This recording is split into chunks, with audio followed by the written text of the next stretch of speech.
Tatranske vile. Tatranske vile imaju svoja boravišta na visokim planinskim liticama. Pri mesečevoj svetlosti spuštaju se u doline i tu se uređuju kao anđeli na oltarima. Rado se kupaju u izmaglici velikih vodopada. Lete u jatima kao beli golubovi. Pevaju ljubavne pesme, igraju u kolu i dozivaju svoje izabranike. Smatra se da su to verenice koje su umrle pre venčanja i koje još nose svoje svadbene haljine i svadbeni venac u kosi. O jednoj od tih vila priča se ovo. Jedan mladić verio se s jednom mladom devojkom. Uskoro je morao nekuda da ode.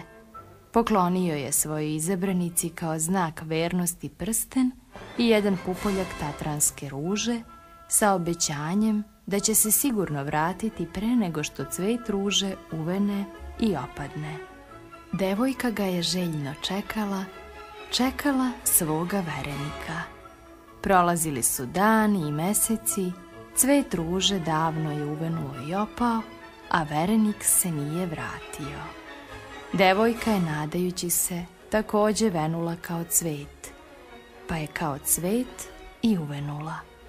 Pretvorila se u tatransku vilu i pridružila svojim drugaricama u Tatrama. Sa njima je u kolu pevala ljubavne pesme i dozivala svoga verenika. Na mnoge ove pesme verenik se pojavio među vilama. Vile su ga uvele u kolo, pevale mu ljubavne pesme, milovale ga i tako dugo ljubile u igri dok im mrtav nije pao na ruke.